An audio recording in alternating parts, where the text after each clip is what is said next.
Bruno Fernandes has undeniably been a game changer for Manchester United since his arrival a few seasons ago, with numerous goal contributions to his name. However, there seems to be a divide among fans and non-supporters of the Red Devils on his impact on the team. Despite his crucial role in the squad, some people have criticised his performance, claiming that he has fallen off in recent times. But the truth is, Fernandes has once again proven his worth this season by taking on the captain's armband in the absence of Harry Maguire. With new coach Erik ten Hag leading the team's rebuilding efforts, Fernandes is poised to be a key player for United. So why are fans divided on his impact? Let's delve deeper into this topic and analyse the reasons behind the varying opinions. But before that, don't forget to hit the thumbs up and subscribe to our channel for top-notch football analysis.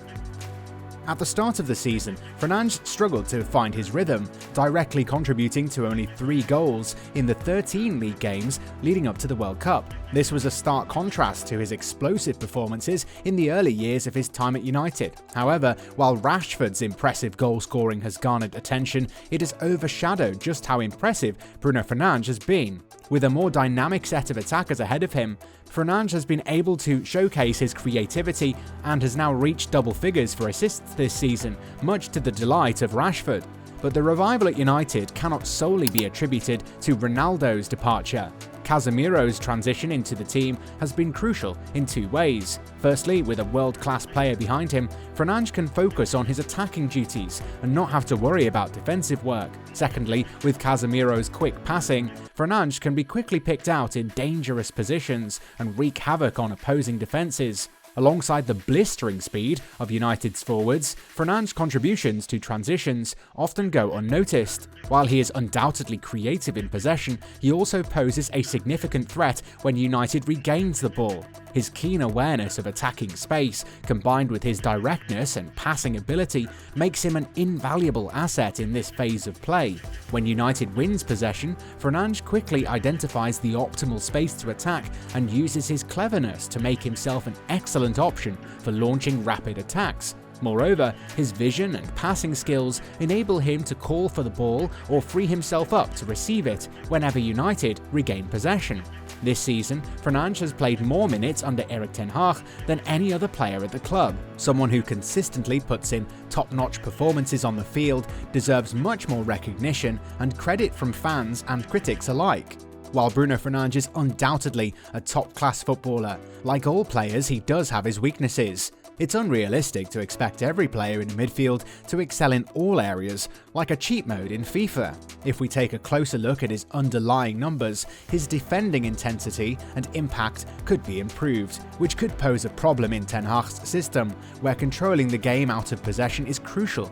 Additionally, his carry and dribble volume metrics fall below the 10th percentile, indicating that his lack of explosive pace makes it harder for him to be press resistant and dribble past defenders. Furthermore, there seems to be some technical deficiencies in terms of his ball control. However, I have to say that these weaknesses might not be as apparent when watching him play. In fact, Ten Hag himself has praised Fernandes' pressing intensity and ability, often deploying him on the right-hand side for that reason.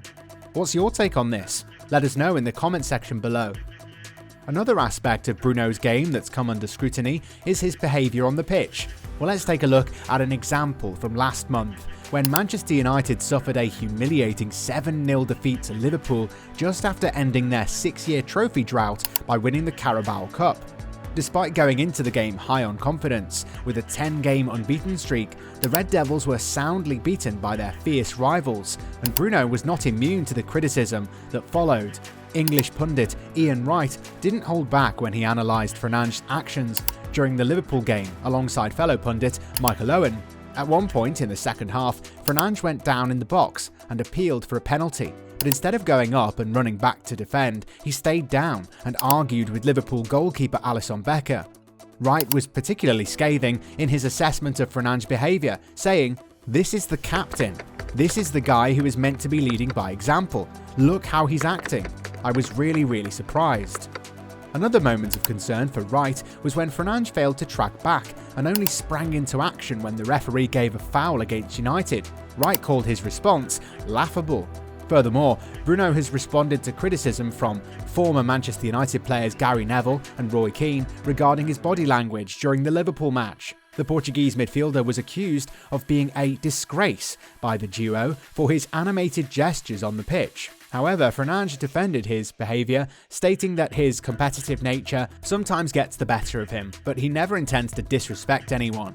He also explained that his passion for the game and desire to win have always been a part of his play style, which is why he demands the best from himself and his teammates. Fernandes also pointed out that waving his arms is simply a way of expressing himself on the field, and not necessarily a sign of him complaining or moaning at someone. While it's true that he can sometimes work on his attitude, it's undeniable that he is a world-class player.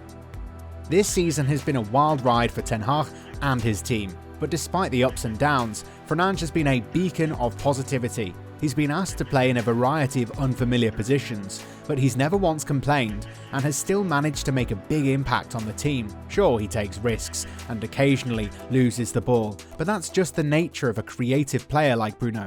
He sees things that others don't and has the confidence to attempt them, and when his passes do come off, they usually result in a goal. With 21 goal contributions in 44 appearances this season, it's clear that Fernandes is one of United's most important players. Despite a grueling fixture schedule, Fernandes has been able to handle the physical demands of playing nearly every game, and as United look to compete for a top 4 finish and multiple cups, they'll need Fernandes at his best. With a settled position and the right personnel around him, there's no doubt he'll continue to excel and help lead his team to future success. Erik ten Hag's first year at Manchester United has been full of surprises, with his ability to adapt and reposition his players being one of the most eye-catching aspects. One player who's particularly benefited from this is Bruno, who's widely considered to be United's most important and influential playmaker, no matter where he is on the pitch. Recently, he's been shifted from the right wing to a more central midfield role, and his performances from this deeper position have been nothing short of exceptional. His ability to orchestrate play from the base of midfield has earned him rave reviews and even a standing ovation from the scoreboard end at Old Trafford during a match against Everton. His recent spell in central midfield has restored him to his traditional status as United's most influential player, a title that was certainly well deserved in his man-of-the-match performance against Everton. With 90 passes completed, the most of any player on the pitch, he showed his skill and precision as a playmaker and his ability to take control of the game from a deeper position. Although Bruno Fernandes has always been known for his creative and ambitious passing, his style of play has made him vulnerable to being pressed, which is the biggest challenge for his transition to a deeper midfield role in the long run. While Fernandes has shown promising performances in central midfield, United's overall play has been inconsistent during his recent run in that position. In fact, Newcastle United were able to exploit Manchester United's disjointed midfield in their recent match, with Fernandes and Scott McTominay often caught upfield and Marcel Sabitzer sitting deep. Newcastle's strong pressing game made it difficult for United to maintain possession, and Fernandes was often caught out of position. At one point, Bruno Guimaraes stole the ball from Fernandes, which led to a counter-attack and a vulnerable United defence. These moments have highlighted the challenges that Bruno faces as a deeper line playmaker, but his creativity and contribution to United's attacking play make him a valuable asset. For now, Ten Hag seems to believe that the reward of Bruno's involvement in midfield outweighs the risk. It's important to remember that Bruno can't be expected to complete every pass under pressure, but his ability to create scoring opportunities is a vital part of United's game. Is this experiment with Bruno worth persisting with?